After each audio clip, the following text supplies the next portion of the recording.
ekeko o eza kutesa nango na makasite yo ozotiango na mutuke o ekeko oyo esprit eza même na puissance mon côté otiango na mutuke ekeko oyo yango ko otiango na moto eziki otiango na moto eziki kende na Deutéronome 6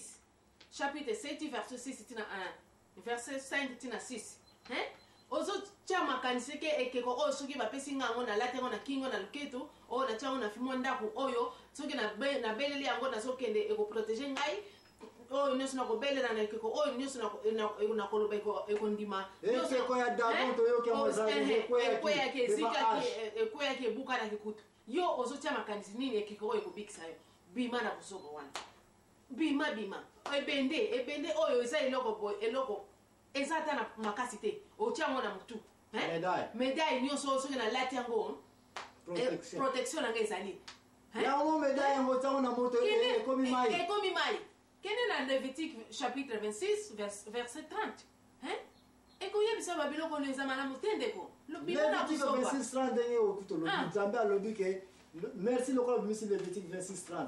soko otangi mokanda Lévitiko 26 30 nzambe aza koloba ete ndako anganga mwanga yango panza yango donc elingi koloba ete nzambe alobaki nakodétruire bandako nyonso banganga parce eza na influence ya koendoctrine bato kobebisa bato nganga nzambe azali koloba ndako anganga panza yango apesaki ordre détruisez surtout ces maisons là soki nalali namonaka papa na ngai mutakala o papa na ngai alati bilamba pembe wana eza lokuta na ndimi yango te nandimi yango te papa ngo tango azalaki jeune bébé ozako mona ye te kaka nde tango okoli nde obana omonaka papa na yo tango ozalaki bébé agarde yo mama na agarde yo 9 mois na libonzemi 9 mois ezalaka nango mobulu nyonso wana akolia yo te asali avortement te lelo oyo akomi ndoki koko na yo peut-être jour mama no azwaka zemi kuteleke okotaka na nini na bikobo ozali mwana ya balabala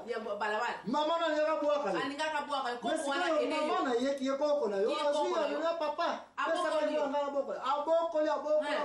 mama na yoko na kenda lelo koko ya koko ngazo pekisa yo tika mobulu okomi kofinga endoki memba sa okomi ko gagner liputa pamba osoko pesa koko na koko ngako no zeli liputa ngako na nina na kisi koko oyo azwaka koko oyo awa lesi yo apesi yo vie olingaki okufa kosoki koko te koko balakisi film ya jour obotamaka na koko ntanga ya kozwa yo nani aza kosokola yo okebi kutenga na yebi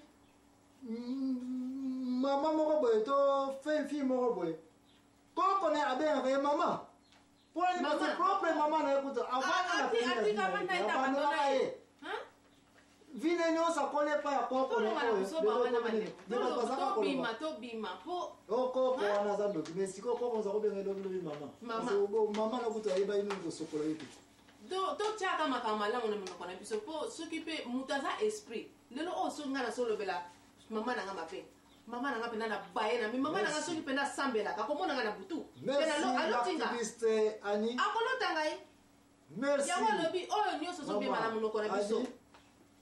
na émission oyo ya la vérité tozalaki akompena mama Annie touti kotire conclusion na biso oyo conclusion biso ezali kaka na bible na mokanda ya Deutéronome 7 5 na 6 ete bima na bikeko longola makanisi na bikeko mpe toye kodemontre te ezali kaka te ke okende pa na nganga atiele mwa eloko moko tia na ndako to na kingo to na loketo toye mpe komona te meme na kati ya ndako ya nzambe na église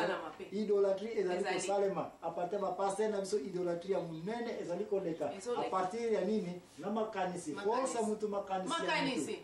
satan amultiplie batrik na batactique mpona kozwa bato ya tro na kokosa bato na makambo etali nini bundoki epuis bapaster ebele mpe bakomi kondima ete bandoki bazali baza kokima conclusion na biso ete bapaster oyo bazali kokroire ke ndoki ye mutu aza capable ya kobongwana na musuni mosusu akomi soit neti yaka avion ou bien akomi neti yaka kimpungumpungu ou bien akomi neti yaka ngonongono ezali kotouche domaine ya nini ya ministère d'incarnation. Alors ministère d'incarnation ezaka réservé à nzambe mutu asala yango à travers mwana ye Jésus Christ alongwe na molimo akomi nzoto na mokili kiye nini Jésus. Alors yo pasteur soko ozali kocontinue kokroire ete bandoki bakoyi mpe kosala ministère d'incarnation ya kobongwana na molimo oyo akomi nyama oyo ezake otimoni libulu osipi yango te mutu akwei kuna akufi ndoki bibi ndoki te yo bibi ndoki mais ndoko eza kopumba wana eza nango te nde biloko wana kotire conclusion ete bapaster ebele bazali koindoctrine bamembre église ke basala bapriere mpona bandoki bapaster nyonso na bamonani mpe bango mpe bazali kosala nini idolatrie bapaster ebele bazali kosala mpe idolatrie na kokuwa ete ndoki azali capable akolongwa na Kinshasa akomi na Luanda akomi na Angola na meme moment oyo ezali ministère ezali réservé mpona nzambe ka oyo ezali kobenga omniprésence omnipotent nzambe kama zali omnipotent yo pasteur yo mosala nzambe soko zali ko reconnaître ete mutu neti kaka ya yo azali wako iko mona 2-3 places na même moment aza na France ba mona keso na Australie et puis azonga kina ndako elingo baito zali blasphémateur un blasphémateur ndeko na ngati wana mutu akokota na lola te banzela lola ezali muke filtre yoko zala ya mwana surprise ya munene ko zala porte ya lola batu misato oyo biso tolobaka ba liboso tomona bakoti na lola ezala bapaster to baministre c'est l'inverse baka liboso tokele kokuta surprise na lola bato ka bavandaka na bakiti na église kuna bakalme bango bakomona lola bapaster ebele bakomona lola te bazala nguya baza kosala makala mbele bakokota na lola te reso bakota na lola te parce que bakosi bato ete mutu aza capable ya kobongwana na esprit akomi susu musuni mutu aza capable ya komonana na France na Australie na Kinshasa na Luanda na ministère omniprésence ki biloko ya nzambe nde nzambe alobi ke oyo akofinga ngai nzambe tata na kolimbisa ebongo akofinga Jésus Christ akolimbisa me oyo akofinga molimo santo akolimbisa mate biloko oyo ya blasphème incarnation ministère oyo pasteur yekola yango malamu soki oza koappuye biloko na église na yo pasteur numéro 1 okomona lola te parce que obengami nani blasphémateur nzambe apambola yo tika ete nzambe apesa connaissance biblique okende kochange croyance makanisi na yo ki ye l'idolâtrie eza kolekaka na vi na yo idolâtrie conclusion so ya moko totire mikolo eza koya tokomona su bato bakende mpenza na banganga te ketie kingo satan yebi yango po bato nyonso miso efongwani ke banganga bakisi bamagie eza biloko moko ya pamba mais siko idolâtrie eke wapi satan bombami na nsima ya croyance ya philosophie ya trik moko asali wana bato mingi bazokodekode yango te code satan atie fo kodekode yango code satan atieli bato ya kokangaka minute asuka ya kondima ete bato bazali capable ya kopumbwa ya kobombwana ya kozala na même moment la place ebele blasphémateur nde place wana mokanda ya Jude mokanda ya Nouveau Testament eza koinsiste te oyo nyonso akomonana na misala ya kotelemela molimo mosantu akobengama blasphémateur akomona lola te bita ya satan kozwa bato ebele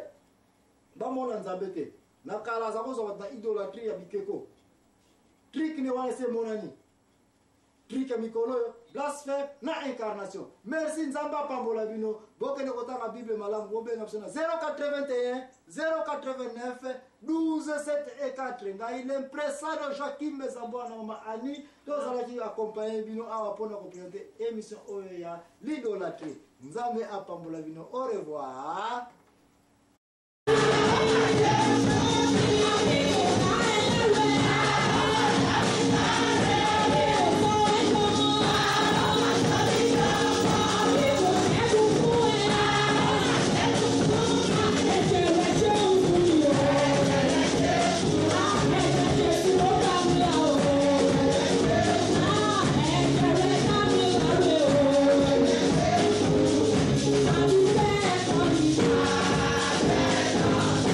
Dice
toza wapi